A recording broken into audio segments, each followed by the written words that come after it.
I never imagined that the person I trusted the most would betray me in the most unimaginable way. I was 32 when the truth came crashing down on me. My sister, the one I grew up with, sharing secrets and dreams, had committed the ultimate betrayal. It was a chilly autumn evening when I stumbled upon the truth. William, my then fiancé, had left his phone on the kitchen counter. A message popped up, glaring at me with harsh reality. It was from my sister. The message was clearly not meant for a brother-in-law. My heart sank as I read the words. I miss you.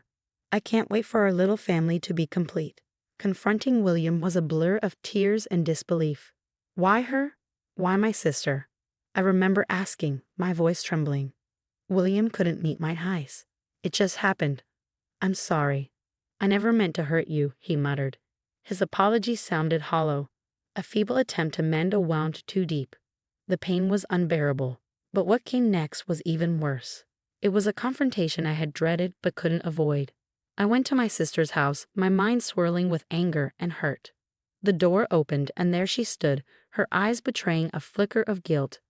Is it true? I asked, my voice barely a whisper. She sighed, looking down at her swollen belly. Yes, it's true.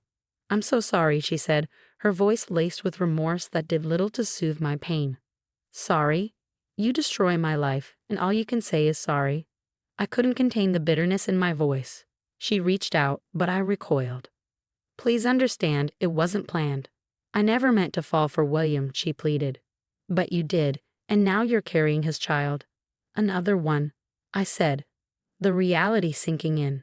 The conversation that followed was a blur of tears, excuses, and apologies, none of which could undo the betrayal.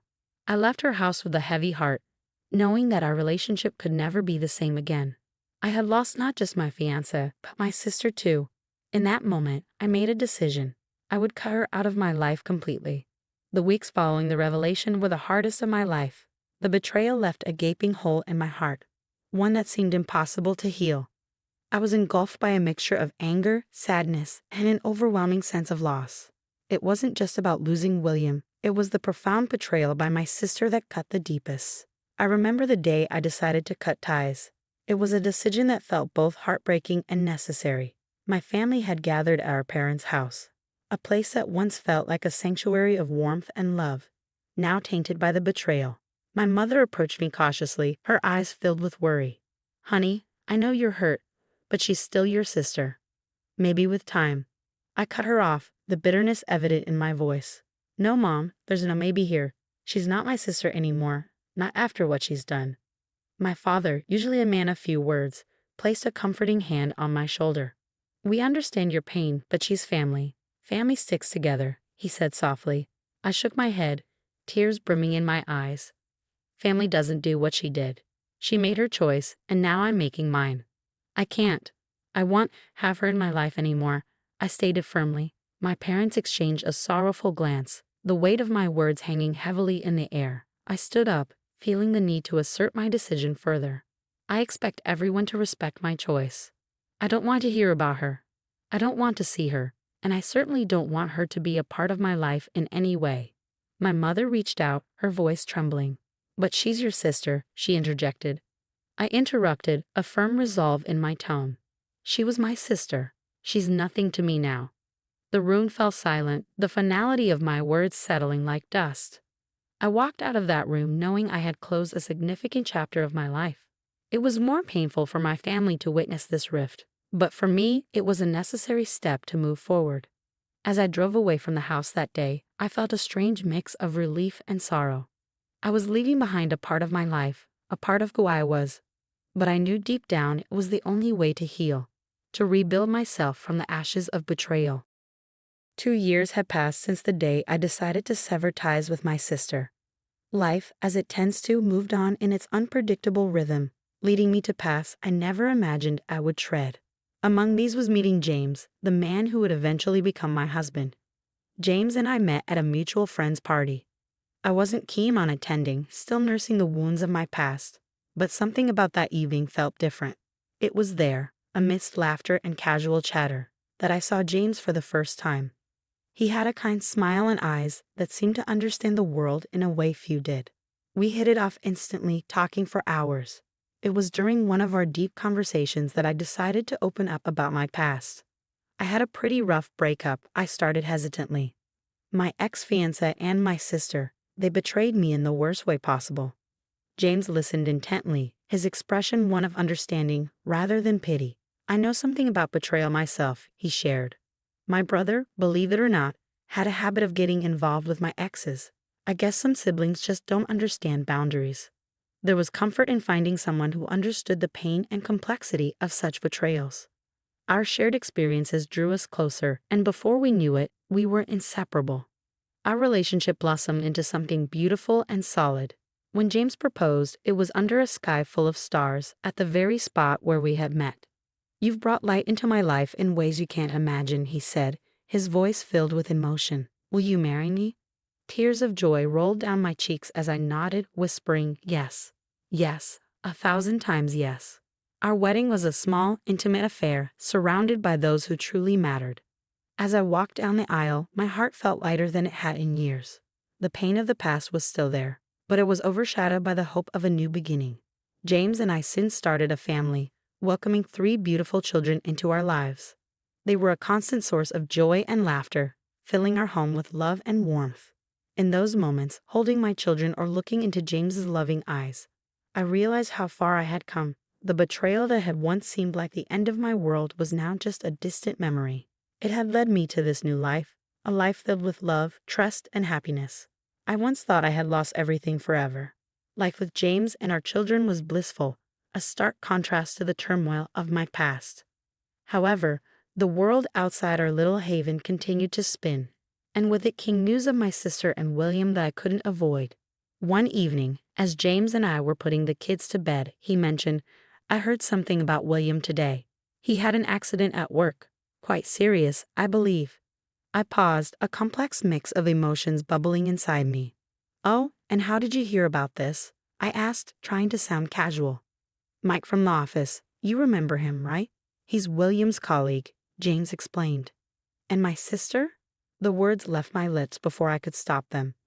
Part of me didn't want to know, but another part, the part that still remembered her as my sister, cared despite everything. "She's struggling, to say the least.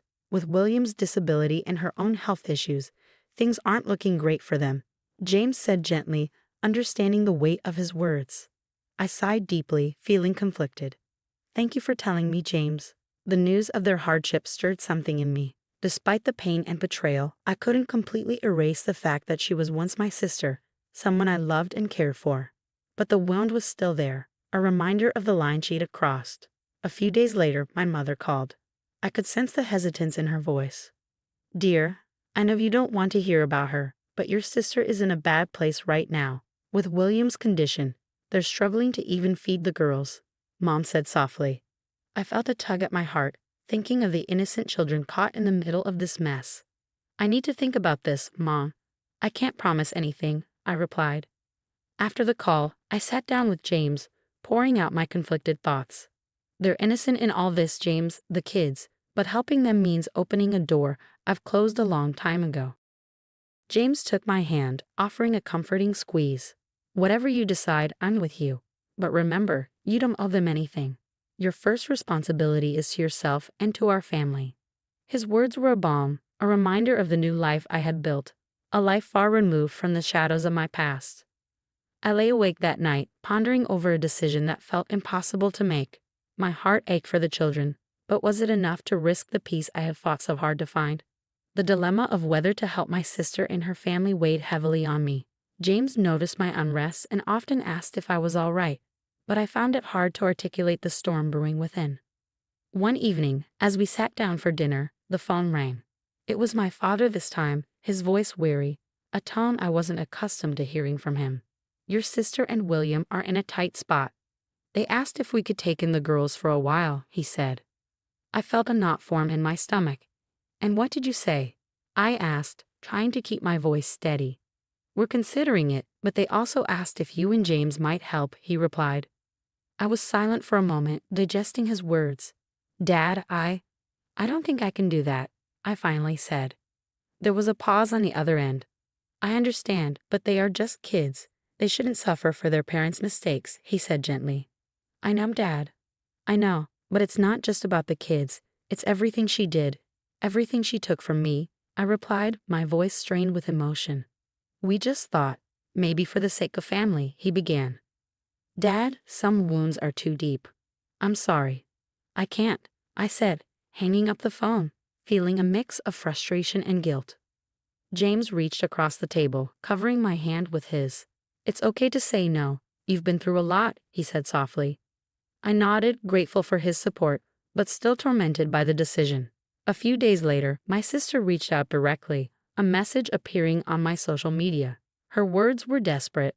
I know what happened between us, but I need you. The girls need you. We're family, after all. I stared at the screen, her words echoing in my mind. Family. That word had lost its meaning when she betrayed me. I replied, my fingers typing with a resolve that surprised even me. What we had as family ended a long time ago. I'm sorry, but I can't help you. She responded quickly, a hint of bitterness in her words. How can you be so cold? They're just kids, and they have their parents and grandparents. I have my own family to think about. I wrote back, my heart racing with a cocktail of emotions. The exchange left me drained. It was one thing to say no to my parents, but quite another to deny my sister directly. Yet I knew in my heart it was the right decision. My loyalty was to the family I had built, the family that stood by me when my world fell apart.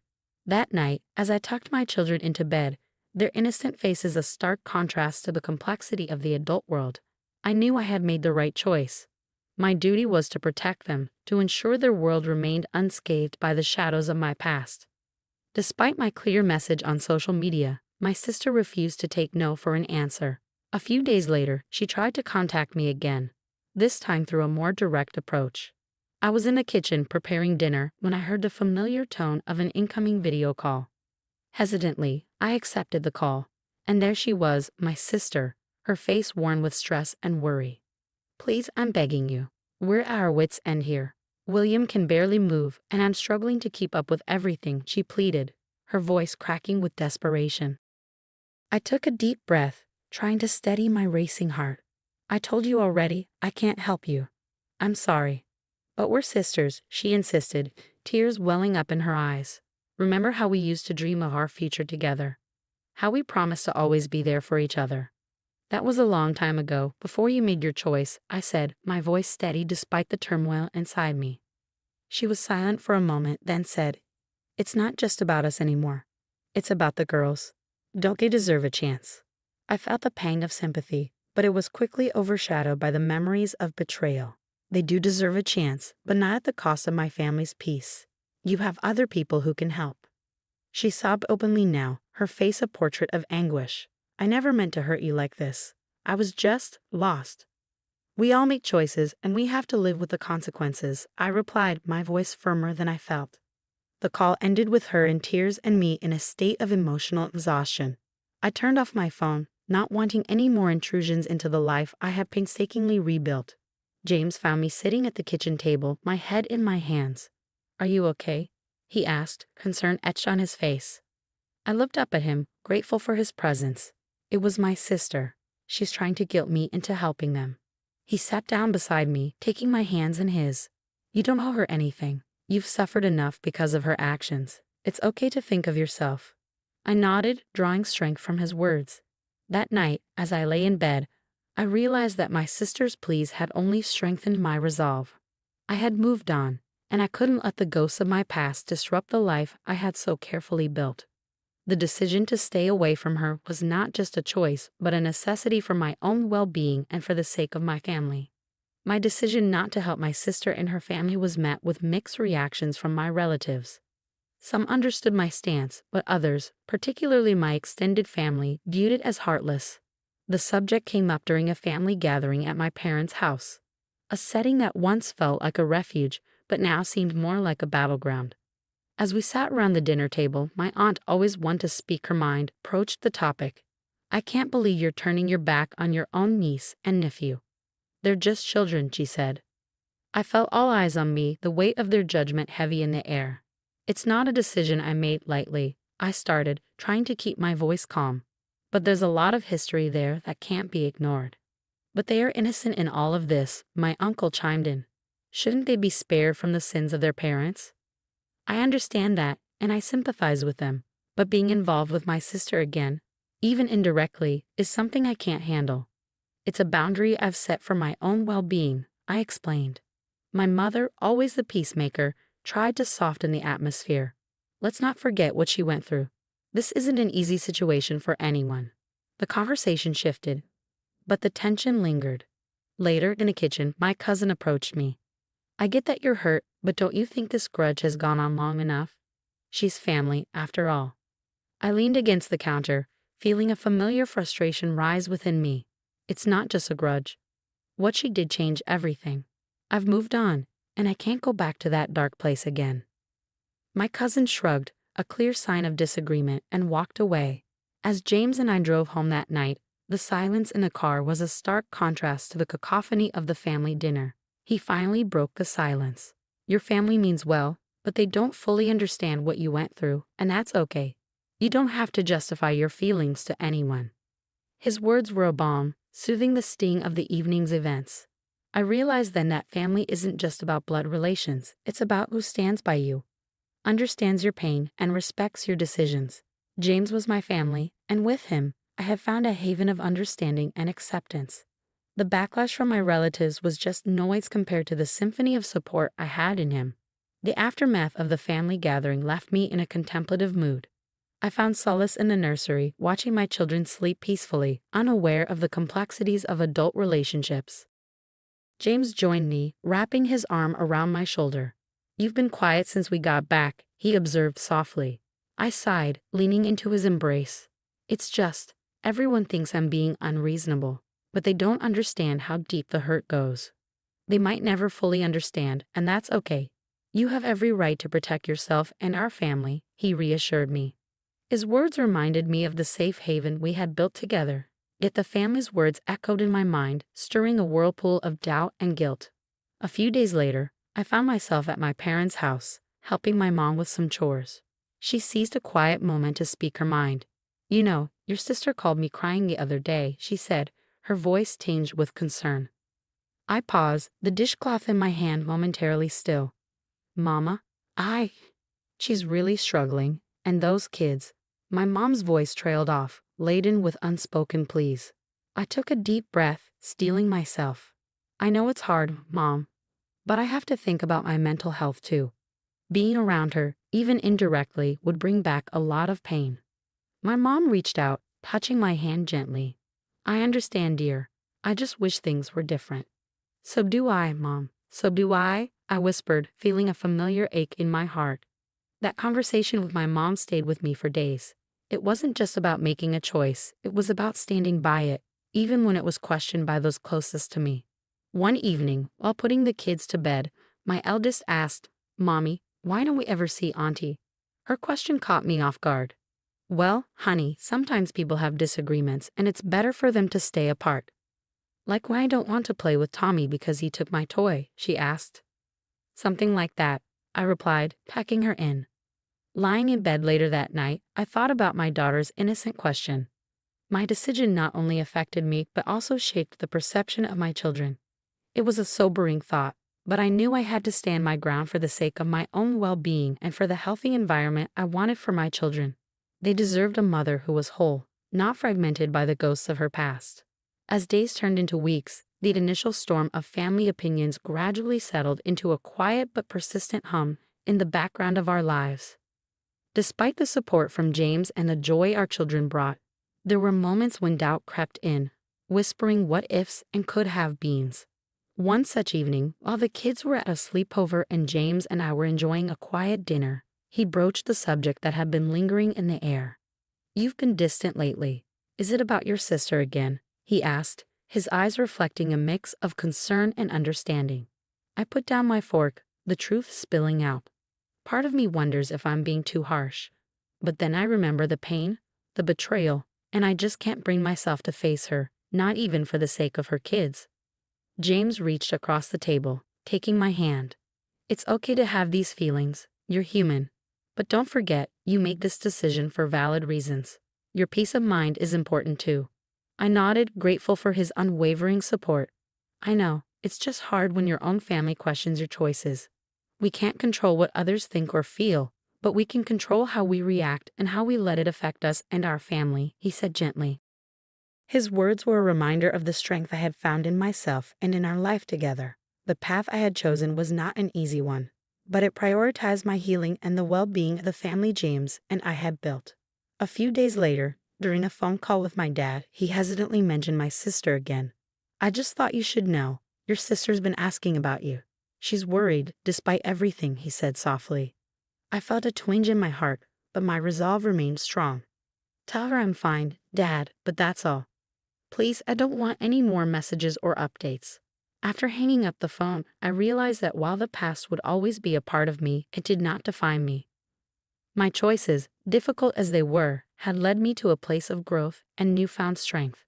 I had learned to prioritize my own well-being and that of my immediate family. Though the future was uncertain and the path to forgiveness unclear, I found comfort in the love and stability that surrounded me now. Months had passed since I last heard from my sister. Life with James and our children continued to be a source of joy and stability. Yet the echoes of the past still resonated, a reminder of the journey I had been on. One sunny afternoon, while watching the kids play in the backyard, James joined me with 2 cups of coffee. He handed me one and smiled. "You seem more at peace these days," he remarked. I took a sip, feeling the warmth of the coffee and his presence. "I am. It's been a journey, but I think I'm finally learning to let go of the past." "That's good to hear. You know, no matter what, I'm proud of how you've handled everything," he said, his eyes full of admiration. I leaned against him, grateful for his unwavering support. "Thanks, James. I couldn't have done it without you." As we sat in comfortable silence, I reflected on the changes within me. The bitterness and pain had faded, replaced by a sense of acceptance and inner peace. It wasn't about forgetting the past, but about choosing not to let it control my present and future. Later that week, while sorting through some old boxes, I came across a photo of my sister and me in our younger days. For the first time in a long while, I looked at it without the sting of betrayal. Instead, there was a recognition of the bond we once shared and an acknowledgement of the separate paths we had taken. That evening, as James and I put the kids to bed, our youngest asked, "Mommy, do you have a sister?" I paused, tucking her in. "Yes, honey, I do. But sometimes, even with family, people grow apart."